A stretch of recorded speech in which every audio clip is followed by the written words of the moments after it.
Saudações, leitores e seguidores do Instituto Liberal. Eu sou o Lucas Berlanza e esse é mais um IL Flash. Aquele momento da semana em que a gente elenca os 7 artigos que mais impactaram e que mais fizeram sucesso no nosso site oficial e nas nossas redes sociais. E hoje o nosso IL Flash continua, apesar de o assunto dos últimos dias ter sido no Brasil a peripécia política envolvendo o presidente da República, Jair Bolsonaro, e o agora ex-ministro da Justiça e Segurança Pública, Sérgio Moro. Esse tema certamente vai aparecer no próximo IL Flash, mas o IL Flash de hoje ainda repercute principalmente a temática do debate, que continua sendo travado, inclusive, entre os nossos colunistas, a respeito da pandemia do coronavírus e da maneira por que os governos, sobretudo brasileiros, estão respondendo a esta crise. O primeiro artigo já trata desse tema, é um artigo da Catarina Rocha Monte, ligada ao Instituto Liberal do Nordeste, com o título O Vírus Ideológico e o Ceticismo como Vacina. O que ela basicamente coloca é um apelo à cautela, ao cuidado, ao ceticismo, né, em vez de uma tomada fanática e precipitada de posições diante da verdadeira enxurrada de conteúdos, de informações, de notícias, muitas vezes falsas, que nós recebemos no ambiente virtual. Tomadas de posições afobadas, fanáticas e precipitadas com base em premissas ideológicas. É o mal da ideologia, que se cega à realidade e procura impor à realidade uma visão abstrata de mundo, uma proposta abstrata de como as coisas deveriam ser, em vez de tentar enxergar o modo por que elas de fato são. Ela recusa no artigo tanto o que ela chama de um negacionismo irresponsável, não existe pandemia, como alguns influenciadores de direita disseram, né? Não existe coronavírus, não existe pandemia, tudo uma ilusão de ótica. Ela critica uma atitude de um negacionismo irresponsável, ao mesmo tempo também critica um pânico generalizado, que as coisas fujam do controle, fujam da devida proporção e que as pessoas percam a capacidade de exercer o seu juízo diante da crise. Também como um alerta para os tempos que nós vivemos, nós temos um artigo do Caio Ferola, O Perigoso Avanço dos Tentáculos do Leviatã nas Crises. Esse artigo é mais um em parceria com o Instituto Líderes do Amanhã, uma das realizações da nossa gestão à frente do Instituto Liberal no ano passado foi estabelecer essa parceria com o Instituto Líderes do Amanhã, um instituto de formação de lideranças no Espírito Santo, que faz uma seleta de artigos dos seus associados e envia para publicação pelo Instituto Liberal. Este é um dos artigos desta parceria. Essa parceria volta a funcionar a partir de agora em 2020. E nós temos um texto, então, sobre o coronavírus e sobre a reação do Estado diante de uma crise como essa. E o Caio Ferola coloca que nós devemos ter muito cuidado com a tentação exagerada de aumentar demais o tamanho do Estado em períodos de crise como este. Sendo que o quanto antes nós pudermos sair desta situação, mais rápido nós deveremos unir esforços com uma índole liberal para voltar à redução do Estado e à diminuição dos seus poderes. O autor até entende que há necessidade de uma atuação mais presente do Estado nessas circunstâncias, mas que isto deve ser dosado, domesticado, e tão logo se verifique uma solução do problema, é preciso recuar nesse agigantamento do Estado, que já é tão nocivo, sobretudo num país como o Brasil, marcado por uma cultura política e econômica patrimonialista, intervencionista e estatizante. É um alerta contra o recurso, ele cita alguns exemplos, como o congelamento de preços, a medidas antieconômicas irrazoáveis que muitas vezes são demandadas pelas agendas, pelos lobbies políticos nesses tipos de crise, nesses momentos. Porém, como nós dissemos, a crise da pandemia acrescentou-se uma crise política. E aqui nós temos um artigo, provavelmente é o único do IL Flash desta semana, que aborda a tensão criada com as denúncias do ex-ministro Sérgio Moro contra o presidente Jair Bolsonaro. É um artigo de minha autoria, O Colapso da Estratégia Janista. O que eu faço aqui é, exercendo a liberdade de crítica e de expressão que é concedida a todos os colunistas do IL, escrever o meu artigo mais crítico, mais duro, mais forte contra o presidente da República, Jair Bolsonaro. Eu enuncio no artigo uma série de atitudes do presidente com as quais eu não estou satisfeito, eu tenho direito de não estar. Menciono ali o comportamento dele diante da crise da pandemia, com as citações, referências que ele fez. Era uma gripezinha, eu sou um atleta, se eu pegar vou ter só um resfriadinho, né? Se o brasileiro vive em esgoto, então o brasileiro não pega nada, entre outros absurdos. Não sou coveiro, então não vou comentar mortes. Comento a postura da Record de exibir uma matéria nitidamente queimando a agenda liberal do ministro Paulo Guedes, o que acende um sinal amarelo muito preocupante. E, evidentemente, as denúncias do ex-ministro Sérgio Moro são a bomba que chama a atenção para todas as outras coisas que eu estou criticando. O que eu basicamente quero defender no artigo, reconhecendo que para mim não é mais possível enxergar o governo Bolsonaro com os mesmos olhos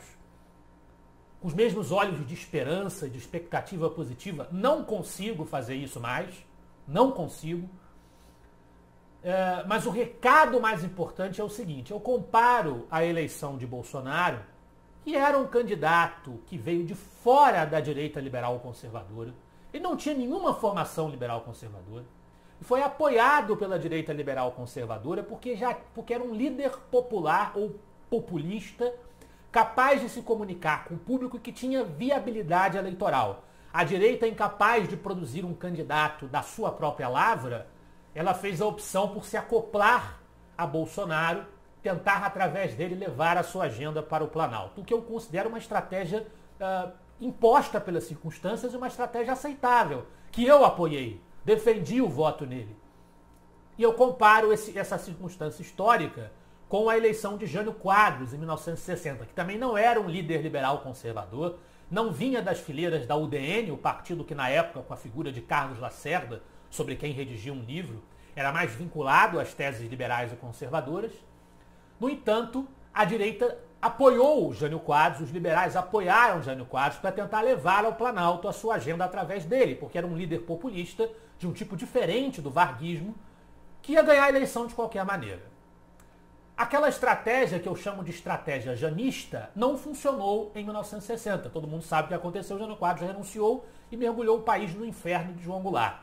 A estratégia janista foi repetida pela direita em 2018 ao apoiar Bolsonaro. Na minha opinião, neste momento as coisas parecem que também não estão dando certo. Parece que mais uma vez perderemos uma grande oportunidade. É a minha opinião. Adorarei estar errado, mas é o que parece estar acontecendo. Independentemente disso, o que eu digo é o seguinte, o erro não foi eleger Bolsonaro. Eu não me arrependo do voto, que considero o voto necessário na circunstância histórica em que ele foi dado. O erro é que nós não trabalhamos para multiplicar lideranças consistentes. Eleger Bolsonaro é uma coisa, mergulhar numa Bolsonaro-dependência, num culto à personalidade, é outra bem diferente. Nós temos que fazer um trabalho sério de multiplicação de lideranças, de criação de uma base de pensamento que enriqueça o debate público, em vez de nos manter no empobrecimento em que nós, infelizmente, aceitamos mergulhar nos últimos anos. É a minha opinião que eu externo nesse artigo. Mais crítico, por outro lado, ao que tem sido feito pelos governos estaduais no combate ao coronavírus do que o que tem sido feito pelo presidente Bolsonaro é o artigo do Pedro Henrique. É para o seu bem. Ele faz uma lista, ele enuncia, ironicamente, o que ele considera excessos do estamento burocrático avançando sobre as liberdades individuais, sob o pretexto de estar combatendo a pandemia do coronavírus, e usando um argumento de que nós estamos tutelando você, nós estamos nos metendo na sua vida, nos seus negócios, para o seu bem. Portanto, temos o direito de assim fazer.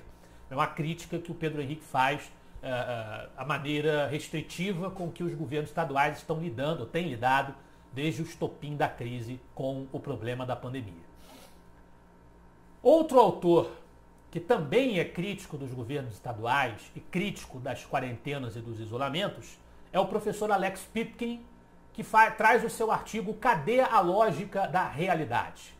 No texto, o Pipkin apela para a necessidade de se fazer uma análise segmentada e regionalizada do comportamento do coronavírus para que se contenha ao mesmo tempo o alastramento do vírus, mas também o problema do desemprego e da crise econômica. Embora eu, pessoalmente, já tenha deixado claro nos meus textos também que discordo dessa linha de se atacar o isolamento social, para mim o isolamento social é necessário, sim. Eu já escrevi isso, essa foi a posição que eu adotei, né?